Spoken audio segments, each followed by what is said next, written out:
Welcome to Bed Crime Stories podcast. I'm your host, T. Hope you guys are all having a great evening.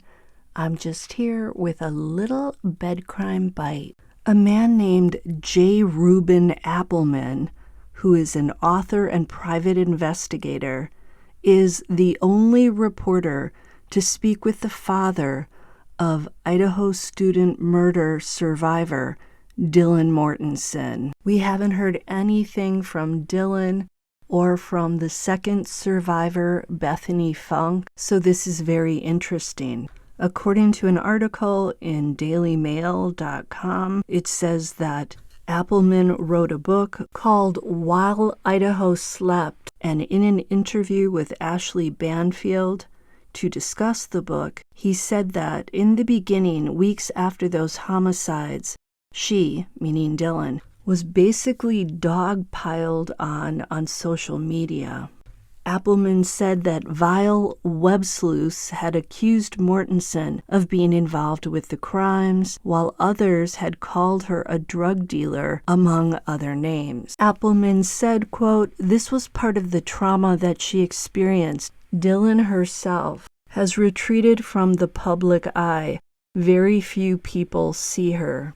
Mortensen's father expressed to Appelman heartache over his daughter's suffering from brutal cyberbullies after the trauma she experienced from surviving the November massacre. But apparently Dylan's father also told Appelman that his daughter is in the process of healing despite being hounded by bullies. He said, quote, "She's in trauma therapy of sorts.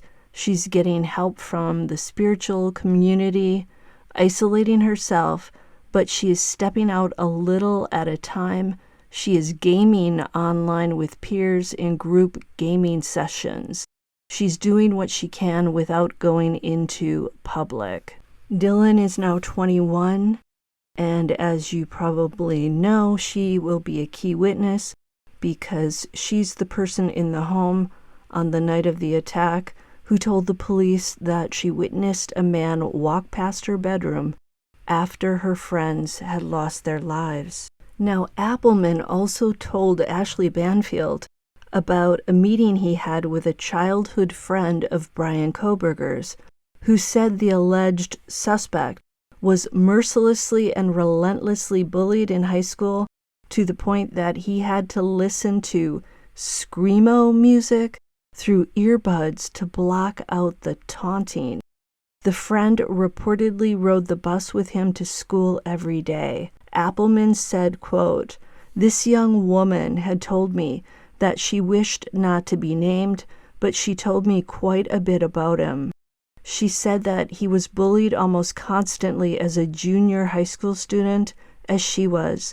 They were both nerds who didn't fit in," she said. "They were very close. They sat together on the bus almost every day. Kohberger listened to music in his earbuds to block out the bullying, to block out the sort of chaos and darkness of the time period that he was living through," end quote.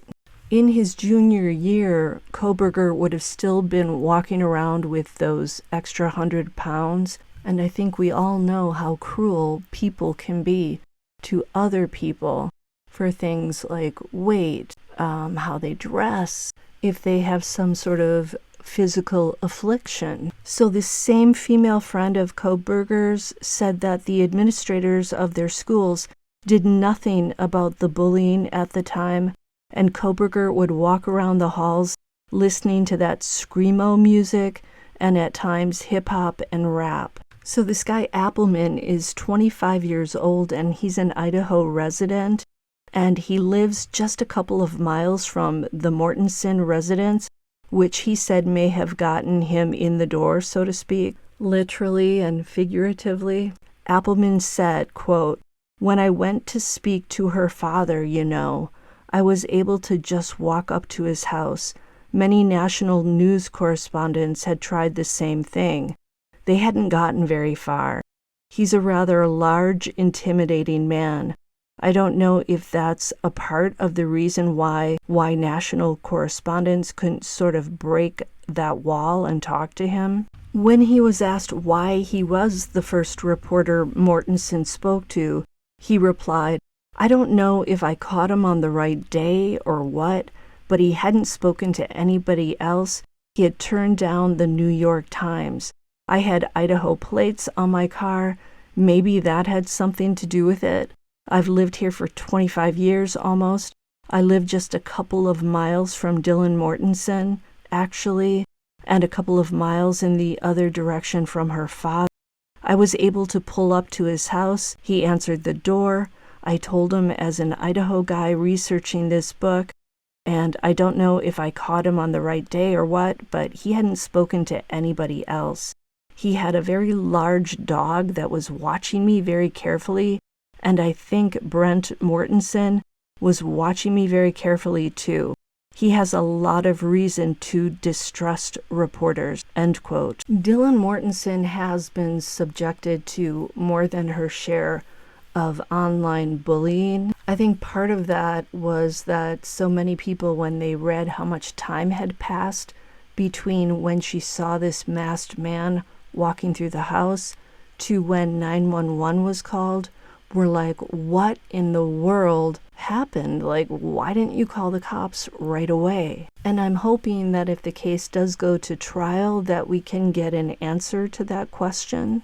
I think it's a fair question, but I don't think it's okay to attack Dylan and accuse her of all sorts of things, like having to do with drugs. In her case and in Bethany's case, I think the best thing to do is leave them alone and allow the people in court, once this does go to trial, if it goes to trial, allow them to get the answers there.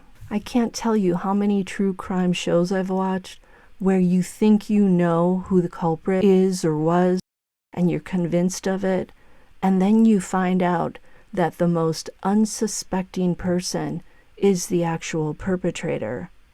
And I've heard detectives say that they've learned to try not to get hyper-focused on one person or one lead, because then you sort of ignore all the other possibilities. That's all for your Bed Crime Bite. I'll see you tomorrow. Until the next time on Bed Crime Stories.